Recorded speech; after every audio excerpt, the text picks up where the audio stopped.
Well, first of all, I want to say that I have really had a lot of joy in preparing for today's program. Secondly, there's no way that I'm going to be able to convey to you about 90 years of history in about 20 plus minutes. And telling you not so much the history, but some of the fundraising that goes along with that. That's brought Kingsport and other places throughout the world a lot of benefits because of this club. Just like the video that you watched it when we first came in and the Happy Dollars, you can see if you're new to the club, this has brought a lot of memories to a lot of people. And we see the effects in their lives today and the effects of lives in people in our town as well as in the world. And as we go through the remainder of this time together, I'm going to have to kind of stick pretty close to my notes because of the time. But each of us have been given talents, and we've been given gifts that puts joy in putting service above self. We just have to sometimes find what our niche is. And so I'm going to share a little of the research that I did at the library on our Rotary Club. Very pleased to know that our Rotary Club does have these newspaper articles in on the microfilms, and that you can go and spend some time there. And I'll put some copies on the table. They're hard to read, but I want to just touch on some of the joys that I found, or the little nuggets that I found. I'll start with this one. On October the 24th, there was 25 people met for lunch at the Kingsport Inn. And the speaker was Professor R.B. Robbins, and he was the president of the Bristol Rotary Club. And his theme was Rotary Ideas. He was sharing what this club could mean to individuals and to our town. Dr. O.S. Hawk was the first president. And at the completion of the meeting, according to the rules, the meeting ended in 1 hour. Okay, about two weeks later, we've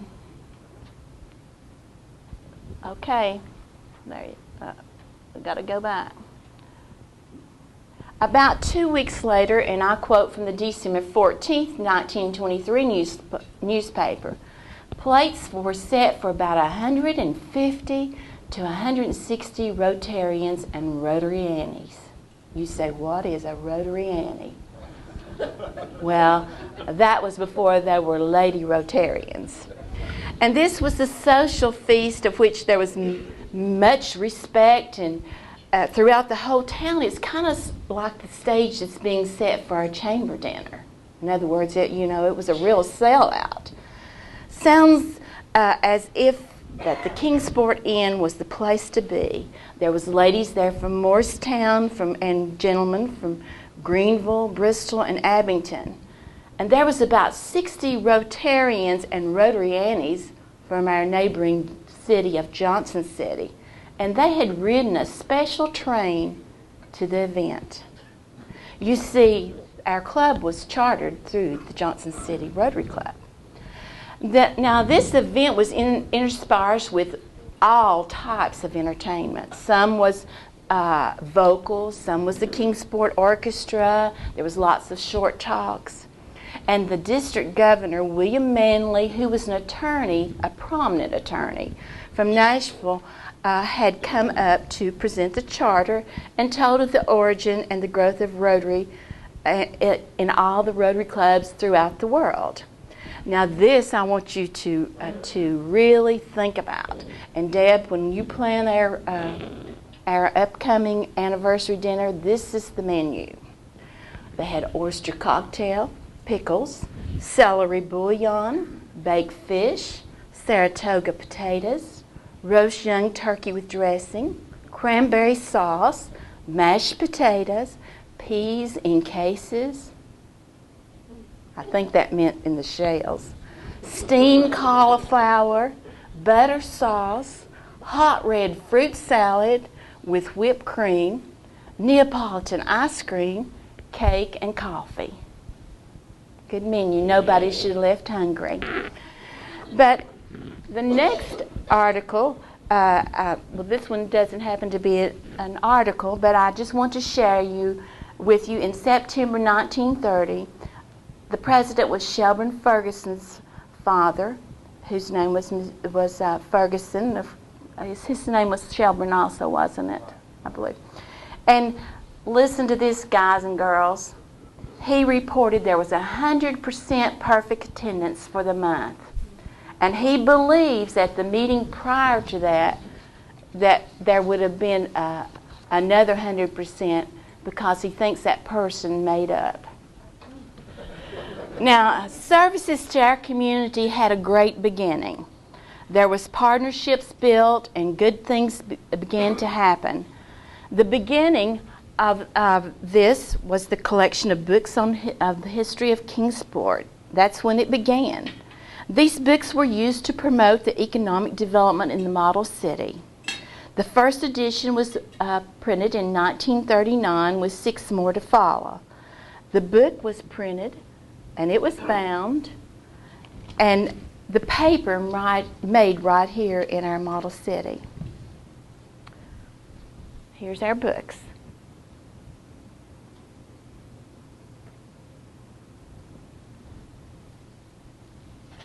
Now I'm going back to this article. It says plans for Boys Week complete. Boys Week was an annual event in the city, and the Rotary Club was the sponsor. The youngsters would run the city for the day, and other activities included that was planned was a joint luncheon for 3 civic clubs. So in this year, we already had 3 civic clubs, and each one was inviting a boy to lunch. There was estimated there was going to be 250 people at that dinner. So they're using an approximation. You can see that the civic clubs were active and they were getting children active. During that week, there was an industrial exhibit at the DB Gym for 2 evenings. Now you think you're tired yet? Listen. A hobby fair in the bowling alley, room in the municipal building, and a big parade on Saturday. And we worry about doing just a small project. Not forgetting the week began with a day in church. And right here, the article read, the youth boys and girls led services, and listen to this, and I quote, the schools of the city are helping to urge all boys and girls to attend Sunday school and church Sunday. Okay. Another partnership was discovered in an ad in the newspaper on May the 2nd, 1935. It was an advertisement of a comedy named Rosalie. It was presented in partnership with the Dobbins-Meade High School, and it was sponsored by the Rotary Club. And I got real curious when I saw this, the benefit, the Milk Bottle Fund. I wondered, what is the Milk Bottle Fund? But later, I discovered a small article right here that said that the Rotary Club was manning the bowling alley 6 months out of the year, and the proceeds was going to the Milk Bottle Fund. So, seems like these Rotarians before us were very serious, wasn't it? And the profits were going to be distributed to the various agencies, mainly for the purchase of milk for the indigent school children. I shared this with John Fleming one day, and John looked at me and he said, I think that was the beginning of the free lunch programs. Later, I found over here on the timeline an article that came from the Community Chess Minutes from 1929, and it said, the Rotary Club provided the milk for 3 schools at a cost of $575 annually. Now this is in 29. No wonder they had to man that bowling alley for 6 months out of the year. I also found out that the community chest had provided the cost of the lunch, and the PTA provides the butter and the rolls. So they were all working together. That second book on Kingsport was titled Kingsport, Tennessee, A Planned Industrial City, that was published. Then in 1947, there was an article that told me that there was 4 lectures. These have gotten turned just a little bit, so I'm not sure where I'm at. But they had gotten 4 lectures to come so that we could tell the city about international fairs. And the tickets to go to this International Peace Forum, Dennis, was only $1.20. And the speakers included a Chinese author, Newton Ball, a famous travel agent, and a colonel from the School of Languages. I found also that in that same report that the Rotary had sponsored the Golden Gloves boxing tournament and even had a Rotary golf tournament back in 1947. So, these more recent ones weren't the beginning of golf tournaments in our town. But Rotary's always been action-packed activities. Then on June the 3rd, and some of you will have these articles on your table. On June the 3rd, the article read this: the Rotary Club of Kingsport was responsible for the construction of the Girl Scout camp. Camp Hideaway was the guest of the council and the Girl Scouts for a picnic luncheon. The club had done additional work this year at the camp, which included improving the road, chlorinating the water system. Sounds like that it would fit in the future vision program. Had added electrical outlets, erected flagpoles, and painted the entire structures. These continued on through 1953 when the club installed running water, winterized shelters, and installed fireplaces. Another educational project was listed as the Home Rotary Foods Exposition slated here. It was a home and food exposition. This was in March 11, 1951. The Rotary Club had sponsored similar expos during the past 2 years, but they were all catered to men. This was the first one that was catered to the housewife, and the homemaker. Because you see, they had Professor Cole of the Department of Animal Husbandry come and to tell the ladies how that they could cut the meat and how that they could store it properly. And just look here. A new refrigerator freezer for $259. Okay, 1955 was the 50 years of our golden anniversary of Rotary. Now, you know that couldn't be in ours because we began 23, but Rotary International only began in 1905. So we weren't really that far behind when we chartered. But our club did buy an ad and recognize the golden anniversary of Rotary International. Since I've been in Rotary, we have had one Rotary International convention in the United States. And if I had to say, one of my precious moments was, Nigel, when we were all up there in Chicago. That was a wonderful experience, being able to be in the United States and have an international convention and have as much representation as we did from Kingsport. Another real interesting article was the Palmer Memorial Drive opens Monday. Then the next line, $150,000 is sought for the campaign. Wirt and I was talking, $150,000 is probably $1.5 million now. And it was being sought to build the Palmer Memorial for crippled children. You see, Colonel E.W. Palmer was the third president of this Rotary Club. So you can see why we had some real movers and shakers. Not only was he president, but he later served as the district governor in 1930 and 31. Colonel Palmer also was on the RI committee as a director in 1939-41. And he was once nominated to be the international president of Rotary in 1947. But what I found really interesting about this article, if you have it at your table, there was 6 men that was designated to raise this $150,000 in such a short period of time. And they were all Rotarians. Now, our own Charlie Sipe, which we so sorry he wasn't able to be here with us today, but he is our oldest in years as being president of this club. He joined the club in July the 1st, 1959. He came to Kingsport through Base Mountain. He later became the president of this club in 1968-69. And of course, Charlie is the same age as our club will be this year. And we have other members that are 90 years old and are very active. And I think we need to show a lot of respect to them. Dave Coffey's one. But our oldest member who is active, but he's not here today, is Bob Jones. And Bob Jones will soon be 94 years old, I believe. Now, let's see what we have here.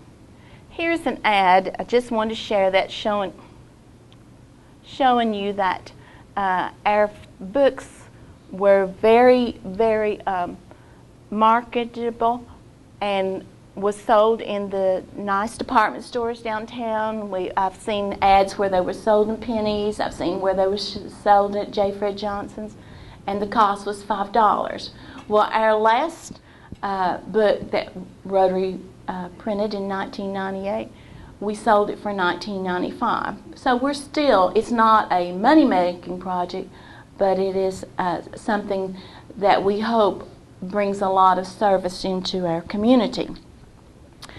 But I also wanted to share with you this aluminum Christmas tree for $9.88. Am I wrong, or did I just dream this? Does somebody else know? Did we not have a aluminum Christmas tree put at church circle at one time? Work can tell us that happened. Who was? Oh, okay. Well, I know that it didn't make many people happy.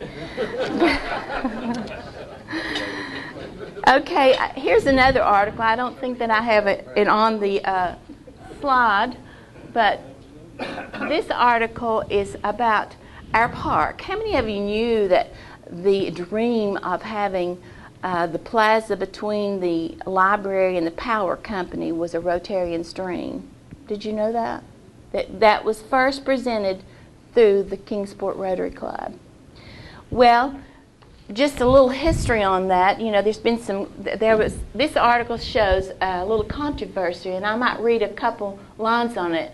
This is talking about Mrs. Dennis takes taxpayers off of the hook. I guess sometimes that Dennison would like some Miss Dennis's to step forward, but it said the fountain was mentioned in a recent Reader's Digest article about a number of federal projects which the writer considered inappropriate use of the federal tax money. And they were saying that our fountain was inappropriate use of tax money. So therefore, Mrs. Dennison just wrote a check for it in honor of her husband. So I wanted to share that with. Now, if you're looking for bargains, and Cham had shared this with me a little earlier, and I really wasn't aware of it, but when I got to researching, bargains galore, the Rotary Club's country store, 2 big days, and it was at Cumberland and Market Street. And this was near the old Rambler building across from the paint center. And then later was moved on down to the Earl's Drugstore near City Hall. And Cham was sharing with me how that one of our Rotarians, Bill Ring, had come to the store and bought his partner at the foundry a suit. He was also, was he mayor then? Was the, I don't no, Gardner was councilman or something? I think it was after his term as mayor. But Bill had gone down and purchased him a nice suit from yeah. Another thing I found out, I don't know who the doctor was, but I think Charlie Sipe told me that that there was some doctor here in town you could count on. He'd give 5 or 6 really good suits every year. So that was a good nest egg for the fundraising. 1970 was the year of our club when we celebrated our 40th anniversary. I have another article here, this big star. This is our own Dave Coffey, and Jeff Fleming. Jeff wasn't at maturity at that time, since he was being brought in as the vice president of the Junior Achievement. You see, Dave was presenting the charter there, and the other young man was Benny Ford. And you'll also notice in those days, so Jeff's not as young as he looks like he is. You could buy French fries for 10 cents. Okay, other visions and projects proposed by the Rotary Club included, and I just shared that with you about the Plaza project. The next slides, I know where time is running out, and that's the reason I don't have time to focus on the most current projects, but I was hoping that most of you that's been in Rotary for a few years will know about these. And then you that have not, then feel free to ask any of us questions. In 1970, and these were some notes from some of our past presidents. They helped to remember a few things on this, but we installed petitions for the Hudson Valley Indigent Clinic, which I did not know about that. The 5th book was printed. We built a clinic with Reach Out to Haiti project. Not only did we build that clinic, but we had people from our club go there and work. I don't know, Dave, did you go to Haiti? Yes, a couple times. Okay. And then in 1980, we moved to the Ramada from downtown area, and I want to take this time and read this little bit of history to you from George DeVault. He said, the most enduring memory of my year was really when I would term a housekeeping matter, but it was very important to many Rotarians. When our club was founded, it met at the original Kingsport Inn, which occupied the block surrounded by Broad, East Sullivan, New, and Commerce Street, where the Regions Bank is now located. It is my understanding that prior to my year, the meeting place had only moved once, and that was to the Downtowner Hotel, which was located where the new parking garage is across from City Hall. The original Kingsport Inn was torn down in 1960 when it was thought a new Miller's department store was going to build on the inn's former site. During my Rotary year, it was announced that the food facilities at the Downtowner, which by then had a different name, was finally going to be closed. The quality had been deteriorating. Charlie Sight shared with me how that I think it was Charlie Zimp maybe took his fingers to the plate and went like this, and then they decided they were leaving. In those days, our club was known as the Old Man's Club, and the name was appropriate. Many members were quite old, as I am now. This is George talking. Many of them had offices downtown, and they did not take kindly to the thought of moving. There really wasn't another downtown commercial location which could handle a luncheon meeting of 150 or so people. There seemed to be some objections to every place we considered. Finally, we decided to try a number of different locations between settling on one. One place was sampled was the Holiday Inn across the Lynn Garden, where the dollar store is now, across from the Times News. Another was the Elks Lodge on Wilcox, where a lighting center is. Finally, we tried the Ramada. Ramada had the best food in the opinion of most, but the price was of concern. The bid was, as I recall, $5 or $6 per meal. Quite an increase from the old Downtowner and the other places we'd visited. The old men liked to be frugal. Is that true? Finally, we put the matter up for a vote of the entire membership, and to my despise the price and its distance from downtown, the Ramada won hands down. So we know that we were at Ramada for many, many years. Let's see. Here is something else. We had the paper barns. You've heard a little bit about that. There's a major fundraiser that went for many years. We erected a lookout spot across from the Rotherwood Mansion at the connection of the North and South Fork of the Holston River. And in 1985, that was the Boatyard Riverfront Overlook. Rotary did that. 1984, we started the Downtown Rotary Club. And 1988, women came into Rotary. Donna Kirkpatrick Maddox was the first woman Rotarian. However, that same year, Ruth Montgomery, our former mayor, became a member. 1988-89, Charlie C. became the district governor. 1989, the Scott County Rotary Club and the Tri-Cities Airport Clubs were chartered. 1986, the sixth book, Today's Proud Heritage. 1987, Reach Out to Haiti. In the 90s and between 90s and 95, 96 were really active years. Whit Langstaff led a group of students to Youth Exchange. 1992, we built and equipped a hospital in Bangladesh. Our first civic club was to build a Habitat for Humanity house in an area over 10 days. And I think if I can have time to share the excitement of Fielding. He said, I served during those years. He said, the item that I remember most is building a Habitat house. I will never forget sitting in the huge auditorium at the International Rotary Convention in Melbourne, Australia, watching a 20 by 20 foot screen and seeing a picture of George Bradley and me placing roof trusses on top of the first Habitat house. The announcer told the convention, the Rotary Club of Kingsport, Tennessee, built a Habitat house.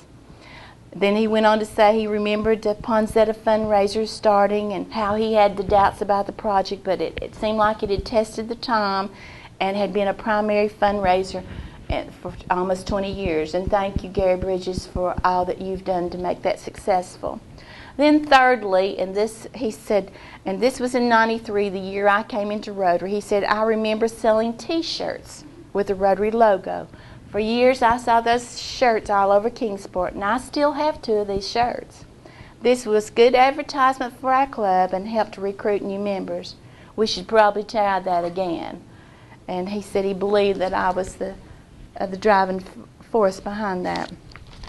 But I really enjoyed the comments. I think I'll just quickly let you all read these and maybe read what the president said here. Bill Adams said, I can only give an outline, but George Bradley was the spark on the waste paper fundraiser. I loved, well, I guess I failed to read that first line of Fielding's. He said, this was 20 years ago and my memory is growing dim. I like that. Then Nigel, I did receive one from Ellen Payton, who was been 2002, 2003. She said the club did so much work at the City Parks Greenbelt Board, and I'm sure others, and Kitty can speak to the long-term impact better than I. And I like Nigel's. He said, going back to the president of 2004-2005, there was 2 things I seem to remember. The fundraiser at Meadowview, led by Gary Alexander to raise money for the victims of the Indian Ocean tsunami. This took the format of the International Food with members bringing foods with their own cultures, and it was a very successful event. I don't remember how much we raised. And then he said a local service project, we built the Habitat for Humanity house, which all members got the opportunity, and he especially remembered Gary Corson on the lead of that one. You can see this club has participated in 4 Habitat buildings. The first one was up on D Street. The second one was down on Windsor Street. That's when I think Deb and I both were under the house, perhaps putting insulation under. And then we went to Riverview. And then the 4th one was an area one that was held between all Area 14 over on Clouds Ford area. I can see our president has taken his stand, and I told him I couldn't do all this, but I hope that you will be able to maybe look at the book, look at the timeline, and get all the history. But we've done a lot. But the whole story behind this is that we need to continue the legacy that's been set before us. We need to get serious about the new opportunities we have with the grants. And you've got we'll have a draft, and we want you to propose something that we can get involved in, that we are a service club. We're not just a place that you come to meet to eat. And each one of you have a little card there on your table that I'd like for you to take. And in your private time, you can read that, and hopefully it'll touch your heart like it did mine. That you know the present is what's important. You know, all this in the past has been good, but the present, what we can do right now, is what's important. Thank you.